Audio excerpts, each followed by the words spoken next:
The old alien sat in the metal chair, his forearms shaking slightly as he looked at the recording device on the table. Commander Zethkar had seen many battles in his long life, but talking about the humans still made him nervous. His gray skin was covered with scars from weapons that no longer existed, and his large black eyes showed the tiredness of someone who had lived through too much war. Across from him sat Velthara, a younger alien with smooth purple skin and bright yellow eyes. She worked for the War History Department on the planet Kethmoran. Her job was to record stories from old soldiers before they died, and their memories were lost forever. She had interviewed hundreds of veterans over the years, but none of them had acted like Zethkar. Most soldiers liked to talk about their battles and victories. This one seemed afraid. "Commander, please tell me about your first contact with the human species," Velthara said in a soft voice. She pressed a button on the recording device and waited. Zethkar's mandibles clicked together, making a nervous sound. He looked out the window at the orange sky of Kethmoran, where 3 moons hung in the afternoon light. 50 years had passed since the Great Galactic War ended, but he could still remember the smell of burning ships and the screams of dying soldiers, as if it happened yesterday. "The humans," he said slowly, his voice like gravel. "We thought they were nothing special. Just another primitive species from a small blue planet on the edge of the galaxy. Their technology was simple compared to ours. Their bodies were weak and soft. They lived such short lives that we believed they could never understand real strategy or long-term planning." Velthara made notes on her datapad as Zethkar spoke. She had read the official reports about the human wars, but she wanted to hear what really happened from someone who was there. "The Galactic Coalition Council met to discuss what to do about Earth," Zethkar continued. "I was just a young officer then, serving on the battle cruiser Kethenlin. The council members laughed when they talked about humans. They said it would take maybe 2 or 3 days to conquer their entire planet. Some even made jokes about keeping humans as pets." The old commander's voice became quieter, and his eyes seemed to look at something far away. Admiral Vexter was in charge of the first attack. He was one of the most respected military leaders in Coalition history. He had conquered 47 worlds without ever losing a single battle. The Admiral told us that humans were so weak that we would not even need our full fleet. He said we could take Earth with just a small force to show how easy it would be. Velthara noticed that Zethkar's hands were shaking more now. She had seen this before with veterans who had experienced something that changed them forever. "What happened during the first attack, Commander?" "We started with their outer colonies," Zethkar said. "There were mining stations on Europa and Titan, 2 moons around a gas giant in their home system. These stations had maybe 1,000 humans each, mostly workers and their families. We thought they would surrender immediately when they saw our ships." The commander stood up and walked to the window, his back turned to Velthara. "We were so wrong, so terribly wrong." He was quiet for a long moment before continuing. "When our ships approached Europa Station, the humans did not try to run away. They did not send messages asking us to spare their lives. Instead, they sent us a single transmission. It was just 3 words in their language. 'Come and take.'" Velthara looked up from her notes. "What did that mean?" "We did not understand it then," Zethkar replied. "Later, we learned it was something humans said when they decided to fight to the death. It meant they would rather die than give up." The old soldier turned back to face her, and Velthara could see something like fear in his dark eyes. "The Coalition sent 2,000 soldiers to take Europa Station. The humans had maybe 200 defenders, including workers who had never been in a real battle before. By all military logic, it should have been over in minutes. But it was not," Velthara said. "No, it was not." Zethkar sat back down heavily. "The humans turned their mining equipment into weapons.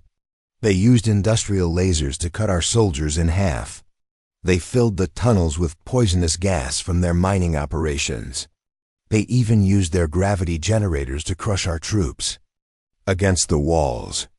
The commander's voice became even quieter. But the worst part was not their weapons. It was the way they fought. Our soldiers are trained to retreat when a battle cannot be won. It is simple logic. If you cannot win, you save your forces to fight another day. But the humans did not think this way. Velthara waited patiently as Zethkar gathered his thoughts. There was a human captain named Jake Morrison who led the defense of Europa Station. When our forces finally broke through their outer defenses after 3 weeks of fighting, we expected him to surrender. Instead, he sent us another message. He said that if we wanted the station, we could have it, but we would not enjoy what we found there. The old commander's mandibles clicked nervously again. Morrison had rigged the entire station with explosives. Not just small bombs, but something much worse.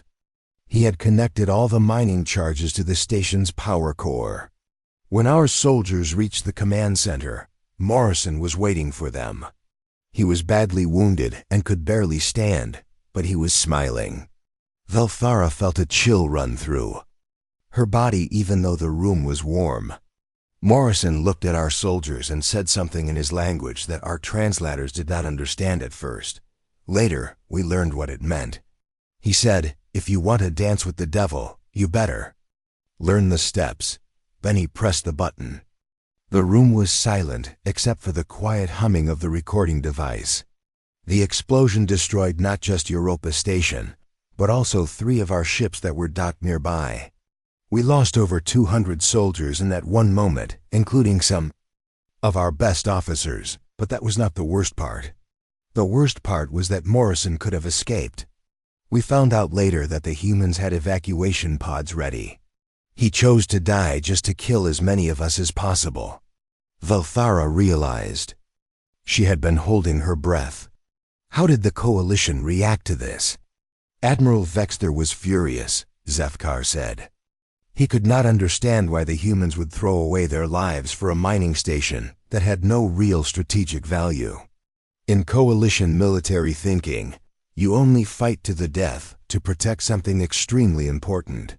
But the humans seemed to think that everything was worth dying for. The commander stood up again and began pacing around the small room. The attack on Titan Station was even worse. The humans there had heard about what happened at Europa, so they were ready for us. They had turned the entire moon into a trap. What kind of trap? They used Titan's methane atmosphere against us. When our ships entered the atmosphere, the humans ignited the entire sky. Our pilots could not see anything through the flames, and many ships crashed into the surface. The humans had also buried explosives all over the landing zones. Every time our soldiers tried to land, the ground would explode beneath them. Zethkar stopped pacing and looked directly at Velthara. But the most frightening thing was how organized they were. These were not professional soldiers. They were miners, engineers, and farmers. Yet they fought with a coordination that impressed even our best military minds. It was as if every human instinctively knew how to kill us. The interview continued for several more hours, with Zethkar describing battle after battle where humans had defied every expectation. By the time they finished, Velthara understood why the old commander still had nightmares about the war. The humans had not just been enemies, they had been something completely outside the coalition's understanding of how wars were supposed to work. As Zethkar prepared to leave, he turned to Velthara one last time. Remember this when you write your report. The humans did not win because they were stronger or smarter than us. They won because they were willing to do things that no sane species would ever consider. That is what made them so terrifying, and that is why the galaxy is different now. The next morning, Velthara arrived at the archive building early. She had spent the night reading old battle reports, trying to understand what Commander Zethkar had told her. The official coalition records made the human wars sound like a series of minor setbacks. But Zethkar's story painted a very different picture. When the old commander walked into the interview room, He looked even more tired than before. His forearms moved slowly as he sat down, and his breathing was heavy. Velthara wondered if talking about these memories was making him sick. "Are you ready to continue, Commander?" she asked gently. Zethkar nodded and looked at the recording device. "Today I will tell you about New Vegas. That was the human colony on the planet they called Kepler 442b. It was the battle that changed everything." Velthara pressed the record button and waited for him to begin. "After what happened at Europa and Titan, the Coalition High Command was very angry," Zethkar said. "They decided to show the humans what real power looked like. Admiral Vexter gathered the largest fleet in Coalition history, over 300 warships, including 12 dreadnoughts. The plan was to surround New Vegas and bombard it from space until the humans surrendered." The commander paused to drink some water from a glass on the table. His hands shook as he lifted it to his mouth. New Vegas was not like the mining stations. It was a real colony with over 50,000 humans living there. They had cities, farms, factories, and schools. The Coalition thought that when the humans saw our massive fleet in their sky, they would give up rather than watch their families die. Velthara made notes as he spoke. She had seen pictures of New Vegas in the archives. It had been a beautiful world with green forests and blue oceans. "When our fleet arrived, we sent the usual surrender demand to the planet," Zethkar continued. "We told them they had 24 hours to give up, or we would begin orbital bombardment." The humans sent back a message that confused everyone in the fleet. "What did they say?" "They thanked us for the warning," Zethkar said with a bitter laugh. "They actually thanked us. They said 24 hours was very generous, and they appreciated our courtesy. At first, we thought they were being sarcastic. Later, we realized they meant it. They were genuinely grateful for the extra time." The old soldier stood up and walked to the window again. This seemed to be his habit when the memories became too difficult. "We waited the full 24 hours, then began scanning the planet to choose our targets. But something was wrong. The cities were empty. The factories were silent. There were no vehicles on the roads, no aircraft in the sky. It was as if every human on the planet had simply vanished." Velthara felt a chill. "Where did they go?" "Underground." Zethkar said simply, "All of them. Men, women, children, even their animals." In just 24 hours, 50,000 humans had disappeared into the planet's crust like they had never existed at all. He turned back to face her, and his expression was grim. "We should have left then.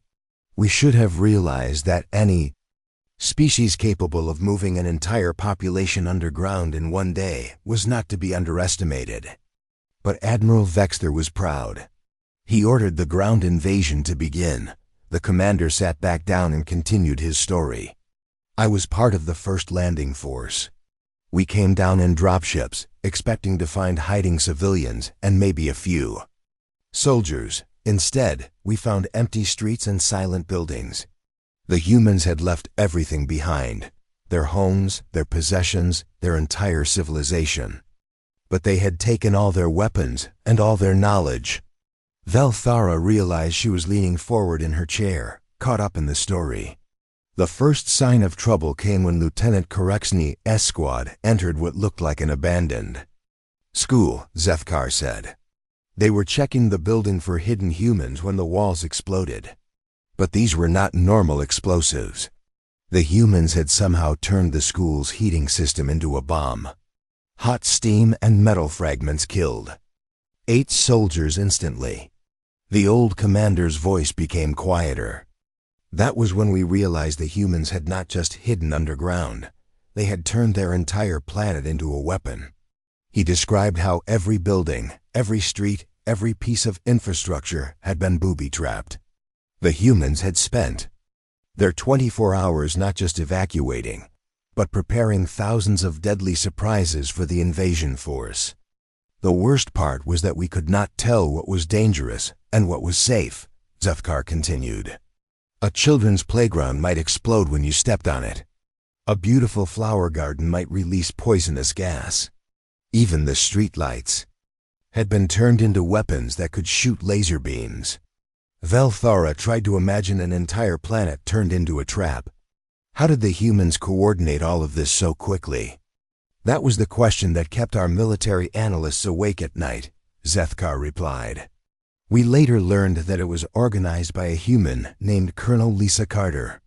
She was a military engineer who had been preparing for this kind of invasion for years. Carter had convinced the colonists to build secret tunnels and underground shelters when they first arrived on the planet. The commander explained how Carter had used the planet's volcanic activity to her advantage. New Vegas was built on a geologically active world with many underground lava tubes and geothermal vents. The humans had expanded these natural features into a vast underground city that could house their entire population. But Carter did more than just hide her people, Zethkar said. She turned the planet's geology into her army. The humans could redirect lava flows to destroy our landing zones. They could cause artificial earthquakes that would swallow our vehicles. They even learned to use the geothermal vents as weapons, shooting superheated steam at our soldiers. Velthara shook her head in amazement. How long did the siege last? 8 months, Zethkar said heavily. 8 months of fighting an enemy we could barely see. The humans would appear from solid rock, attack our forces, then disappear again before we could respond. They knew every tunnel, every cave, every secret passage on the planet. We were fighting them on their home ground, and they used every advantage they could find. The commander described battles where coalition soldiers would enter a building, only to have the floor collapse beneath them, dropping them into underground chambers filled with human defenders. He told of convoys that would be attacked by weapons that seemed to come from empty air, only to discover that the humans had built camouflage positions into the landscape itself. The psychological warfare was almost worse than the physical attacks, Zethkar continued. The humans would leave messages for us in our own languages. Not threats, but detailed information about our home worlds, our families, our personal histories. They somehow knew the names of our children, the locations of our houses, even our favorite foods. Velthara felt her skin grow cold. How could they know such things? We never found out, Zethkar admitted, but the messages were always accurate. A soldier would find a note telling him that his daughter had lost her first tooth 3 days ago, or that his wife had planted new flowers in their garden. The humans were not threatening to hurt our families. They were showing us that they could if they wanted to. The old commander's voice became even quieter. Some of our soldiers broke down completely. They could not understand how humans they had never met could know such personal details about their lives. It made every soldier feel like the humans were watching them constantly, even when they were alone. He described how the siege gradually became a nightmare for the coalition forces. Supply convoys were constantly attacked. Communication equipment mysteriously stopped working. Soldiers would disappear in the night, only to be found days later, alive but terrified, with messages carved into their armor in human writing. Humans were not just fighting a war, Zethkar said. They were teaching us that we had made a terrible mistake. Every attack, every trap, every psychological operation was designed to show us that we could not win. Not because we were weak, but because the humans were willing to do things that we could not even imagine. The siege finally ended when Admiral Vector received orders from the Coalition High Command to withdraw all forces from New Vegas. The attack had cost them nearly half their invasion fleet, thousands of soldiers, and enormous amounts of equipment and supplies.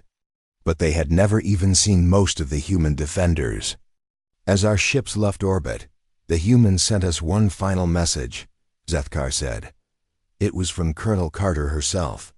She thanked us for visiting New Vegas and said that we were welcome to come back anytime.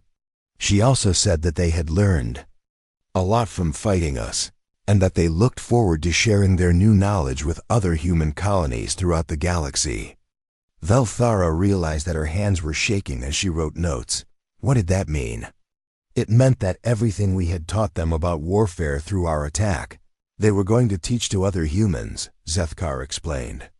Every tactic we used, every weakness they discovered in our equipment, every psychological technique they developed, all of it would be shared with every human military force in the galaxy. The old commander looked directly at Velthara. That was when the coalition leadership finally understood what they were really fighting. On the third day of interviews, Velthara noticed that Commander Zethkar looked different. He still seemed tired, but there was something else in his expression now. It took her several minutes to realize what it was: respect. When he talked about fighting against humans, his voice carried fear and confusion. But today, there was something that almost sounded like admiration. "Commander, yesterday you told me about the siege of New Vegas," Velthara said as she started the recording. "Device. What happened after the coalition withdrew from that planet?" Zethkar settled into his chair and was quiet for a long moment. "Everything changed," he said finally. "The coalition high command realized they could not conquer the humans with traditional methods. Some leaders wanted to destroy Earth completely with planet-killer weapons. Others suggested leaving the humans alone and hoping they would stay in their own corner of the galaxy." The old soldier's mandibles clicked softly. But there was a third group that had a different idea.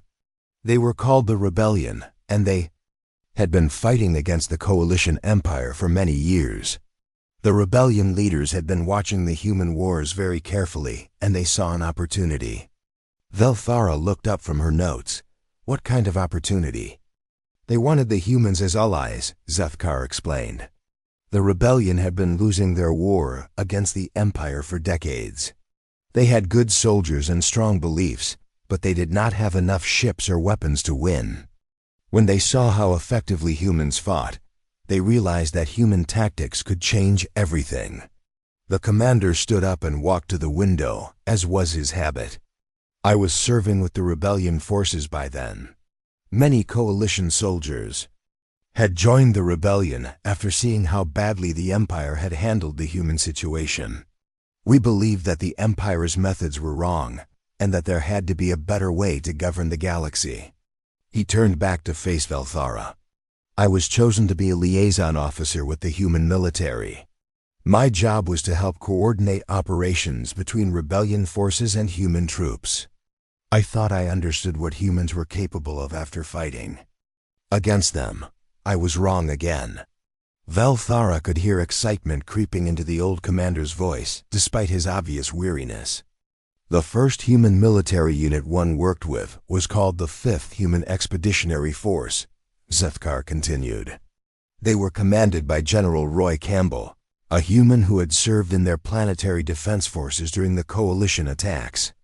Campbell was not like any military officer I had ever met." The commander sat back down and leaned forward slightly. "Most alien military leaders are very formal and follow strict protocols. They make careful plans and try to avoid unnecessary risks. Campbell was different. He would walk among his soldiers and talk to them like they were his family. He knew every person's name, their background, their strengths and weaknesses. But what impressed me most was how his soldiers responded to him." "How was that?" Velthara asked. "They trusted him completely," Zethkar said. "Not because they had to, but because they wanted to. Human soldiers under Campbell's command would volunteer for the most dangerous missions without being asked. They would follow his orders even when those orders seemed impossible or crazy. I had never seen loyalty like that in any military force."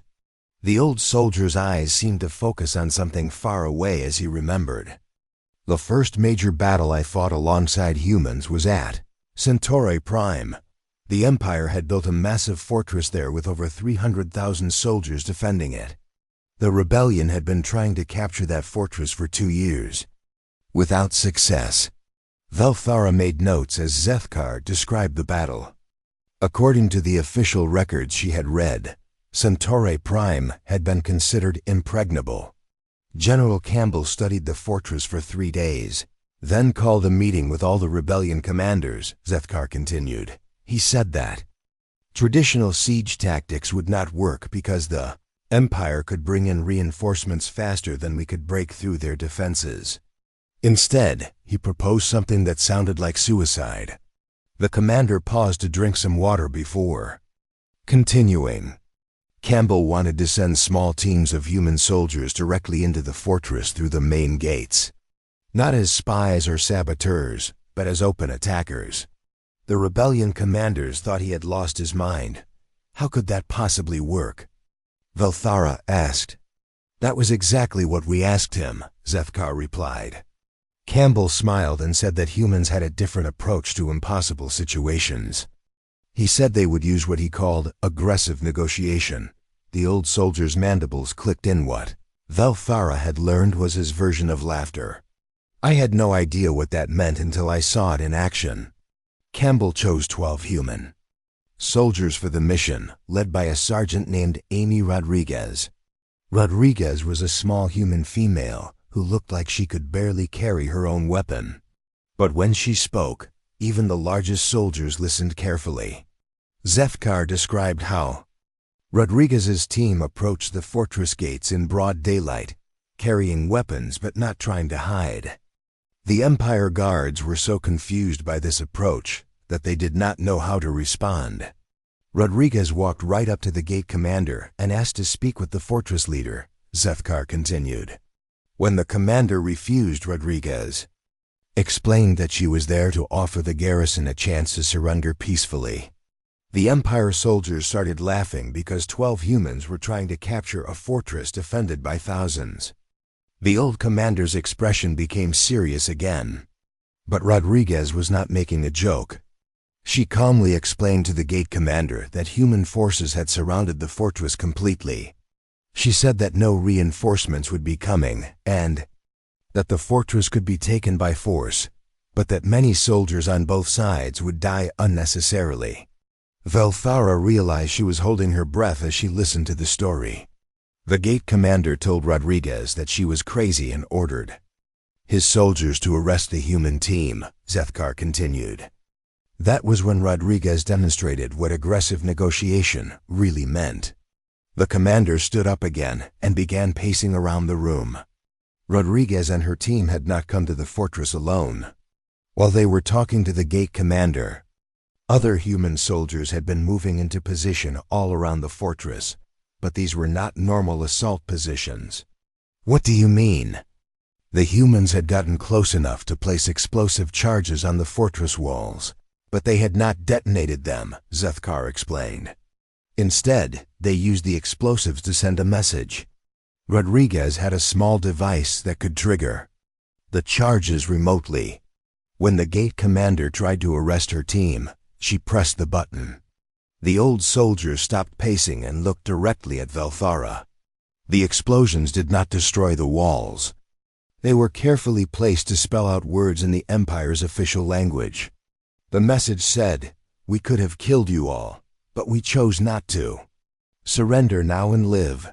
Velthara felt her skin grow cold as she imagined the scene. The psychological impact was devastating, Zethkar continued. Every soldier in the fortress realized that the humans could have destroyed the entire complex at any time, but had chosen to offer mercy instead. Rodriguez then gave the fortress commander exactly 1 hour to decide whether to surrender, or Rodriguez then gave the fortress commander exactly 1 hour to decide whether to surrender or fight. The commander sat back down and his voice became quieter. 57 minutes later, the fortress gates opened and the Empire garrison surrendered. 300,000 soldiers gave up without firing a single shot, because 12 humans had convinced them that resistance was hopeless. Velthara shook her head in amazement. How did the human soldiers get so close to the fortress without being detected? That was another thing that made humans different from other species, Zethkar replied. They had a soldier named Major Pete Sullivan who was an engineer. While Rodriguez was planning the negotiation, Sullivan was redesigning our equipment to work better. The old commander explained how Sullivan had studied Rebellion stealth technology and found ways to improve it using materials that could be found on any battlefield. He had also modified Coalition energy weapons to be more efficient and powerful. Sullivan worked for 3 days straight without sleeping, Zethkar said. He used salvaged metal, broken electronics, and what he called elbow grease to create equipment that was better than anything our best factories could produce. When other engineers asked him how he did it, Sullivan just said that humans were good at fixing things. The commander's voice carried obvious admiration now. But the most impressive thing about working with humans was not their technology or their tactics.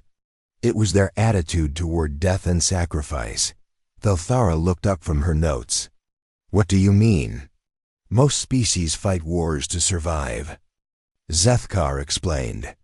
They try to win with minimal casualties, and they retreat when victory becomes too costly. Humans fight wars to win, regardless of the cost to themselves, but it is not because they do not value life. It is because they value victory more than their own survival. The old soldier was quiet for a moment before continuing. I saw this during the Battle of Arcturus Station. The Empire had trapped a rebellion fleet in an asteroid field and was preparing to destroy every ship. The situation was hopeless. We could not escape, and we could not win a direct fight. The 4th day of interviews began differently than the others. When Commander Zethkar entered the room, he was carrying a small metal box under one of his arms. His movements were slower than usual, and Velthara could see that talking about these memories was taking a toll on his health. But there was something determined in his expression, as if he needed to finish telling his story. Commander, are you feeling well enough to continue? Velthara asked with genuine concern. Zethkar placed the metal box on the table and sat down carefully. I am fine, he said, though his voice sounded weaker than before. Today I want to tell you about how humans changed the way everyone in the galaxy thinks about war itself. But first, I need to show you something. He opened the metal box and pulled out a small device that looked like a data pad, but much older and more damaged than anything Velthara had seen before. The surface was cracked, and some of the symbols on it were faded. This belonged to a human. Named Dr. Helen Martinez, Zethkar explained. She was what humans called a xenopsychologist, someone who studied how different alien species think and behave. Dr. Martinez taught me more about war in a few conversations than I had learned in 30 years of military service. Velthara started the recording device and waited for him to continue. After the success at Centauri Prime, I was assigned to work more closely with human forces, Zethkar said. I spent weeks traveling with the 5th Expeditionary Force, trying to understand their methods. I thought that if I could learn how humans fought so effectively, I could help the rebellion win the war faster. The old commander touched the damaged datapad gently. Dr. Martinez was attached to General Campbell's staff as an advisor. Her job was to help humans understand their alien allies and enemies, but she also helped aliens like me understand humans. He looked up at Velthara.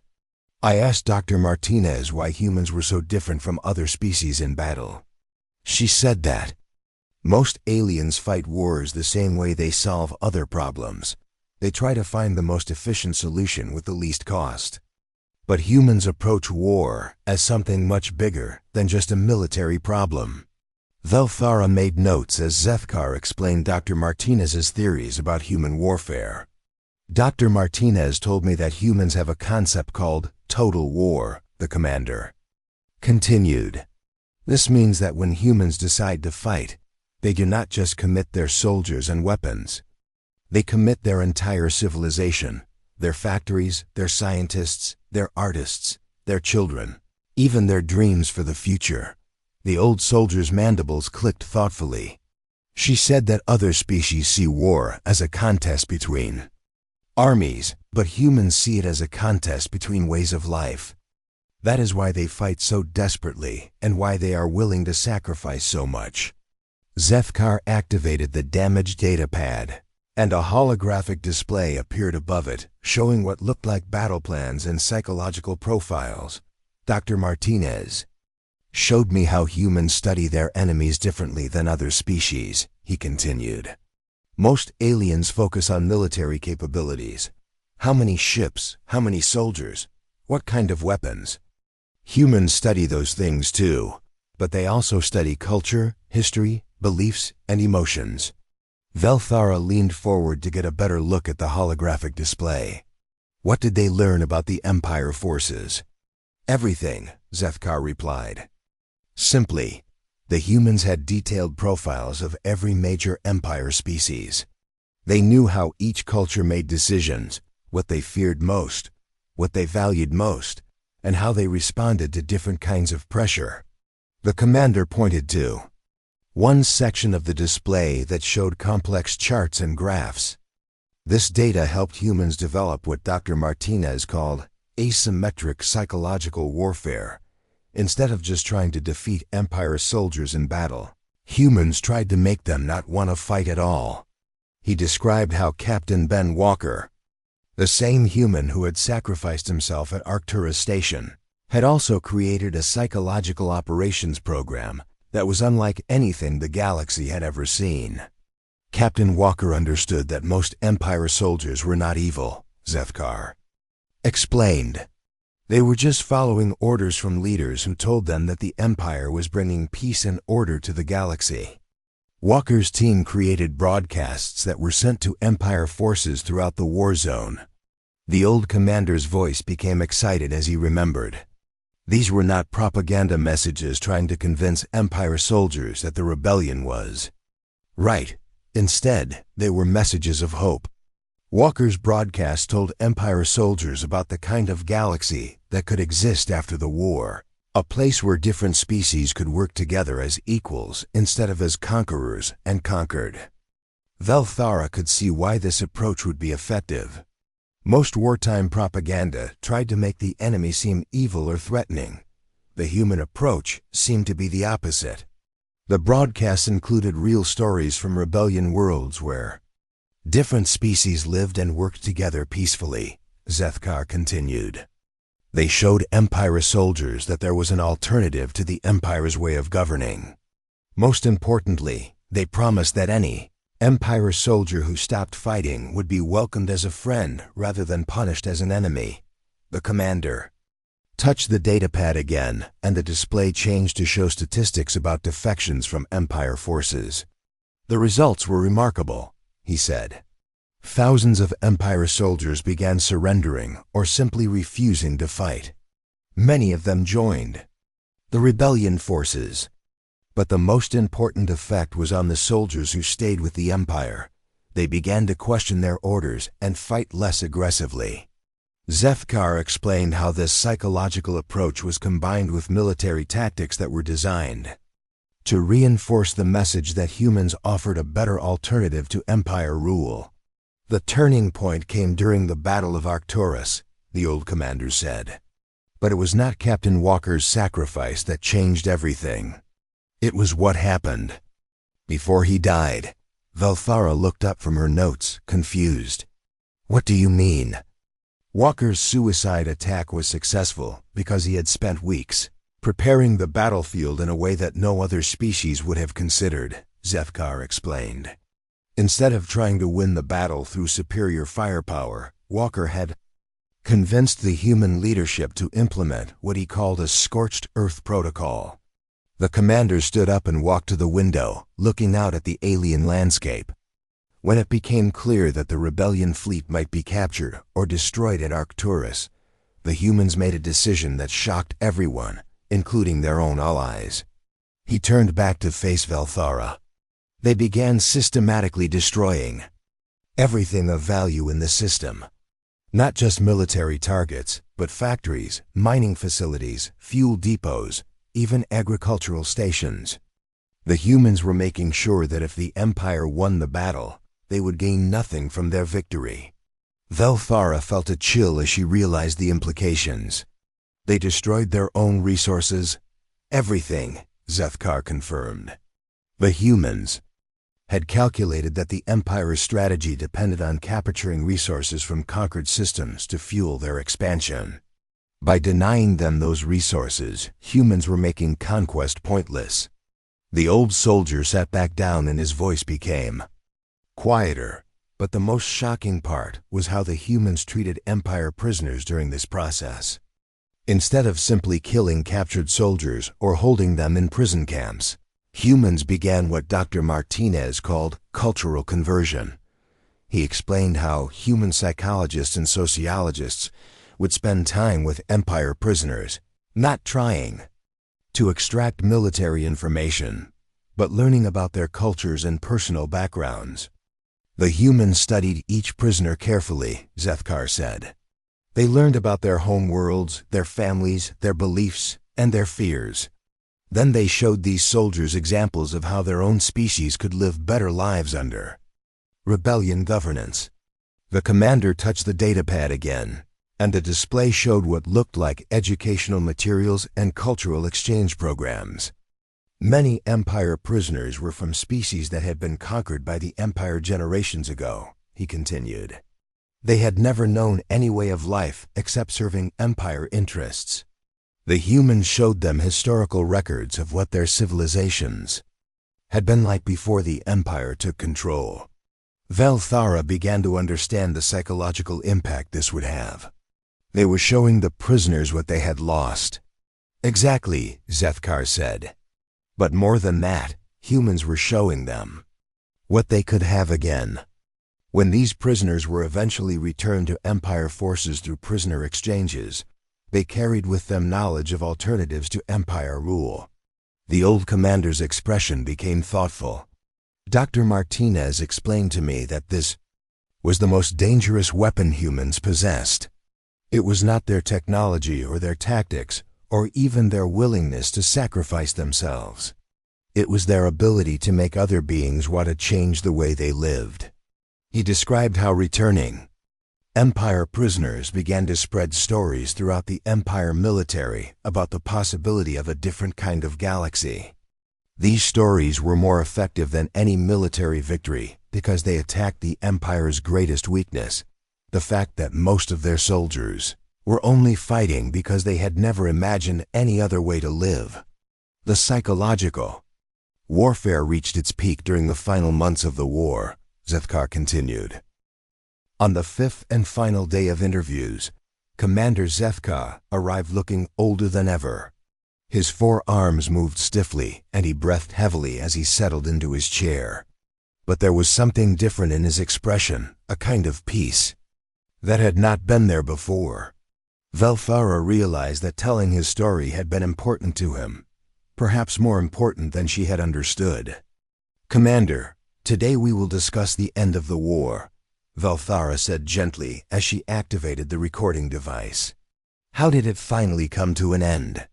Zethkar was quiet for a long moment, staring at his hands folded in his lap. When he finally spoke, his voice was soft but clear. The war ended not with a great battle, but with a conversation, he said.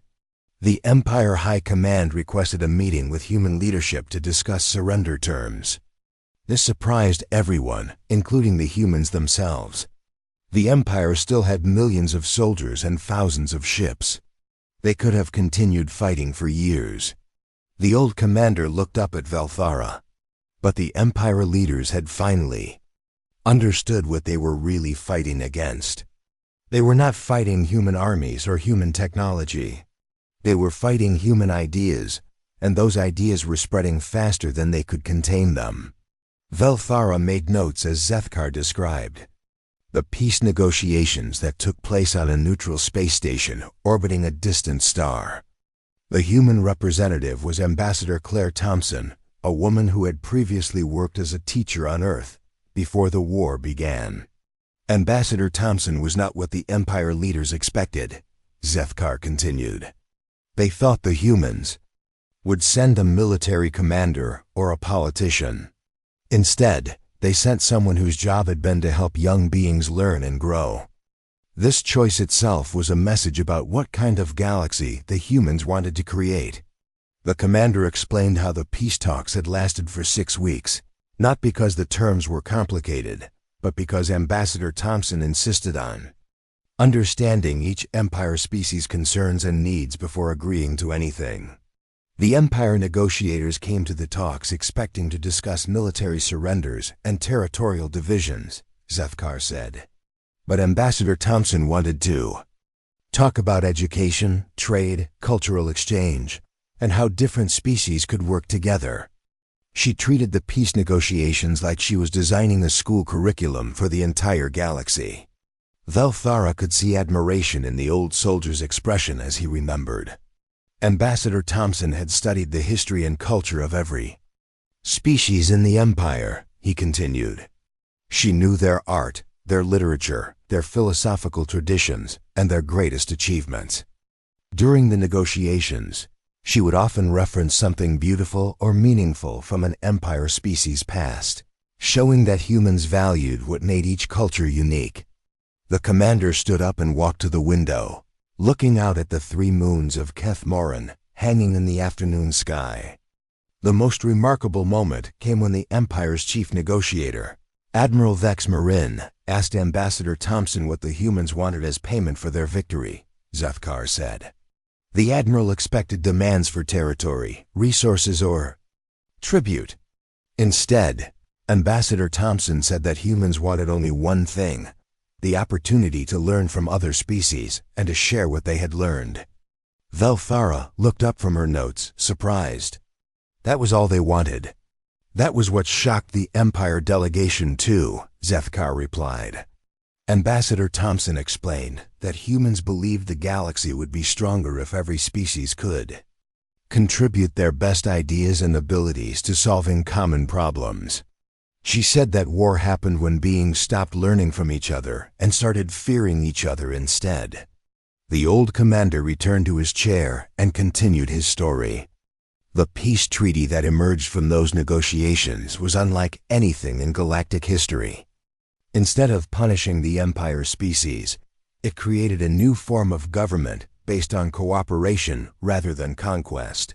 He described how the treaty established what became known as the Galactic Cooperative, where each species maintained autonomy over their home worlds while participating in shared decision-making about issues that affected everyone. But the most important part of the treaty was something Ambassador Thompson called the Knowledge Sharing Protocol. Zethkar said, every species agreed to share their scientific discoveries, cultural achievements, and technological innovations with all other species. The idea was that the galaxy would advance faster if everyone could learn from everyone else. Velthara realized that this approach was completely different from the Empire's method of ruling through force and fear. The transformation was remarkable, Zethkar continued. Within 5 years of the war's end, the galaxy had made more scientific and cultural progress than it had in the previous century. Species that had been enemies for generations began working together on projects that benefited everyone. The commander's voice became thoughtful. But I think the most important change was not in technology or politics. It was in how different species thought about themselves and their place in the galaxy. He explained how the human concept of individual rights and democratic governance had spread throughout the former Empire territories. Species that had lived under authoritarian rule for centuries began experimenting with new forms of government that gave ordinary citizens a voice in important decisions. The humans did not force these changes, Zethkar emphasized. They simply showed by example that there were different ways to organize society. When beings saw that they could live with more freedom and dignity, many chose to adopt human-inspired reforms. Velthara could see that Zethkar was getting tired, but she had one more important question to ask. Commander, after everything you experienced during the war, how do you feel about humans now? Zethkar was quiet for a long time before answering. That is a complex question, he said finally. During the war, I feared humans because they were so effective at destroying their enemies. But I also admired them because they were fighting, For something I had never seen before, the idea that all beings deserve to choose their own destiny. The old soldier's mandibles clicked softly.